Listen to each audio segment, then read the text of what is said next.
All India Muslim personal board की ओर से असम के मुख्यमंत्री हेमंत बिस्वा शर्मा की मियां वाली टिप्पणी को मुस्लिम विरोधी और असंवैधानिक करार देते हुए कहा गया कि उच्चतम न्यायालय को इस मामले में स्वतः संज्ञान लेना चाहिए। गौरतलब है, हाल ही में असम के मुख्यमंत्री ने कहा था कि राज्य में मतदाता सूची के विशेष पुनरीक्षण के दौरान मियां समुदाय के लोगों को परेशान किया जा रहा है, क्योंकि उन्हें असम में मतदान करने की अनुमति नहीं दी जा सकती। हेमंत बिस्वा शर्मा ने बांग्लादेशी मुसलमानों के लिए कथित तौर पर मियां शब्द का इस्तेमाल किया था। अब मुस्लिम पर्सनल लॉ बोर्ड के प्रवक्ता सैयद कासिम रसूल इलियासी ने एक बयान में कहा कि शर्मा का बयान मुस्लिम विरोधी है। ये बयान अत्यंत विभाजनकारी है, जिसका उच्चतम न्यायालय को स्वतः संज्ञान लेना चाहिए। इलियासी ने दावा किया, मुसलमानों के खिलाफ नफरत भरी भाषा और खुला उकसावा अब सत्तारूढ़ दल के राजनीतिक विमर्श में सामान्य होता जा रहा है। अब सर्वोच्च संवैधानिक पदों पर बैठे लोगों के द्वारा इस तरह की बातें दोहराई जा रही है। उत्तराखंड, उत्तर प्रदेश और अब असम के मुख्यमंत्री लगातार मुसलमानों को निशाना बनाते हुए भड़काऊ और असंवैधानिक बयान दे रहे हैं। उन्होंने अपने बयान में कहा कि बोर्ड ने भारत के सुप्रीम कोर्ट से इस गंभीर मामले पर तुरंत संज्ञान लेने का आग्रह किया है। उन्होंने कहा कि हेमंत बिस्वा शर्मा का बयान अस्वीकार्य है, क्योंकि मुख्यमंत्री के रूप में उन्होंने संविधान की रक्षा की शपथ ली है और वो खुलेआम किसी विशेष समुदाय के खिलाफ भेदभाव, उत्पीड़न और मताधिकार से वंचित रहने की वकालत करते नजर आ रहे हैं। सैयद इलियास ने कहा कि बोर्ड ने सीजेआई और राष्ट्रपति द्रौपदी मुर्मू से असम के मुख्यमंत्री के इन खतरनाक और असंवैधानिक बयानों पर उचित संवैधानिक कार्रवाई करने का आग्रह किया है। इसी कड़ी में जमीयत उलेमा-ए-हिंद के अध्यक्ष मौलाना महमूद मदनी ने असम के मुख्यमंत्री हेमंत बिस्वा शर्मा के हालिया बयान पर गहरी चिंता जाहिर की। उन्होंने कहा कि इस प्रकार के वक्तव्य न केवल खुले तौर पर हिंसा और नफरत को बढ़ावा देते हैं, बल्कि वे भारत के लोकतांत्रिक और संवैधानिक ढांचे पर सीधा हमला भी है। उन्होंने कहा कि किसी विशेष समुदाय को भयभीत करना और उसके मताधिकार को छीनने की धमकी देना, उसके खिलाफ आर्थिक शोषण को प्रोत्साहित करना, खुले फांसीवाद और सामूहिक दंड की मानसिकता को दर्शाता है। उन्होंने स्पष्ट किया कि ऐसी चीजें किसी भी सभ्य लोकतांत्रिक और संवैधानिक व्यवस्था में पूरी तरह अस्वीकार्य है। मौलाना मदनी ने मांग की है कि इस तरह के भड़काऊ और विभाजनकारी बयानों पर तत्काल एफआईआर दर्ज की जाए और ये स्पष्ट संदेश दिया जाए कि भारत में न तो कोई व्यक्ति कानून से ऊपर है और न ही कोई पद नफरत फैलाने का अधिकार प्रदान करता है। मौलाना मदनी ने सभी संवैधानिक संस्थाओं, विशेष रूप से निर्वाचन आयोग, न्यायपालिका और नागरिक समाज से अपील की है कि वे मूक दर्शक बने रहने की बजाय अपने संवैधानिक दायित्वों का निर्वहन करें, ताकि नफरत, विभाजन और भय की राजनीति करने वालों को समय रहते रोका जा सके और लोकतंत्र की रक्षा सुनिश्चित की जा सके। गौरतलब है, बीते बुधवार को सीएम हेमंत बिस्वा शर्मा ने कहा था कि राज्य में बांग्लादेशी मियां रहते हैं और भारतीय जनता पार्टी के कार्यकर्ताओं ने मतदाता सूचियों के विशेष पुनरीक्षण के दौरान ऐसे विदेशियों के खिलाफ 5 लाख से ज्यादा शिकायतें दर्ज कराई है। शिवसागर जिले के डेमो में संवाददाताओं से बातचीत के दौरान शर्मा ने कहा कि अज्ञात लोग अब यहां से चले गए हैं, अपर असम में विभिन्न जिलों में रह रहे हैं। यहां 5 साल पहले तक ऐसा एक भी संदिग्ध व्यक्ति नहीं रहता था। हेमंत बिस्वा शर्मा ने कहा था, असम में हम सभी जानते हैं कि बांग्लादेशी मियां आकर यहाँ रहने लगे हैं। अगर उनमें से किसी को भी एसआर से जुड़ा कोई नोटिस नहीं मिलता, तो इसका मतलब ये होगा कि असम में एक भी विदेशी नहीं है।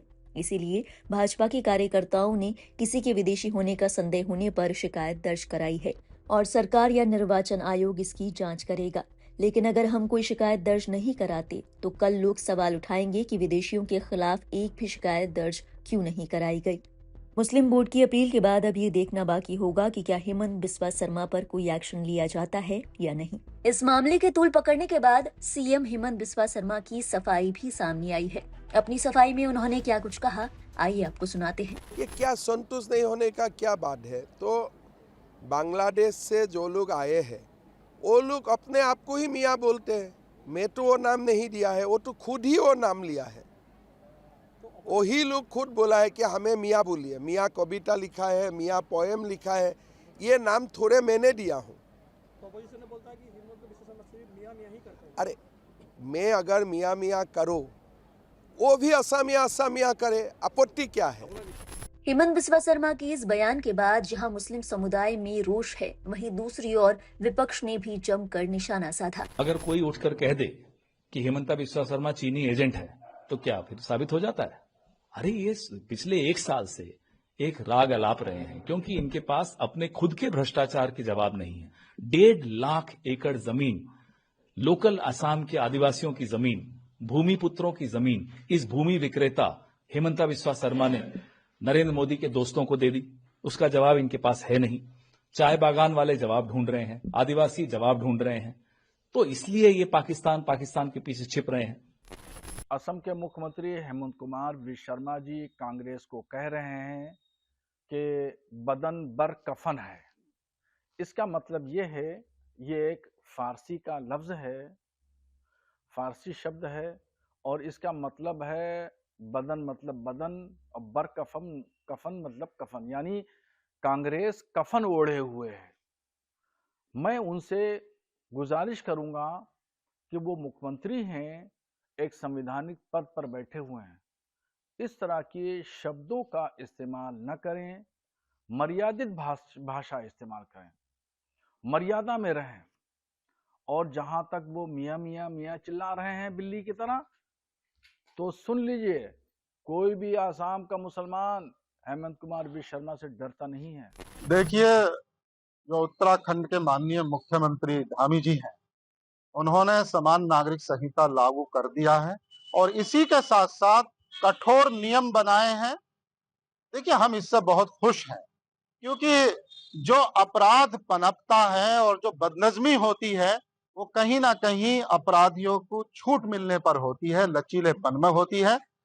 तो जो माननीय मुख्यमंत्री जी ने ये फैसला लिया है कठोर कानून का और धोखाधड़ी के मामलों में सजा का, कठोर सजा का, तो ये बहुत बेहतरीन और सराहनीय फैसला है।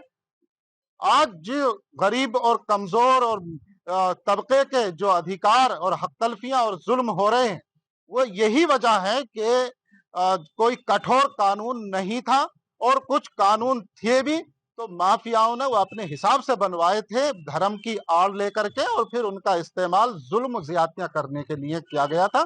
तो चूंकि अब ये समान नागरिक संहिता लागू कर दिया गया, तो इससे हम तो बहुत खुश हैं। अब समान कानून हो जाएगा और फिर एक कमजोर तबके को खास तौर पर इस पर न्याय मिलेगा, बराबरी का सामाजिक न्याय होगा और बराबरी का इंसाफ होगा।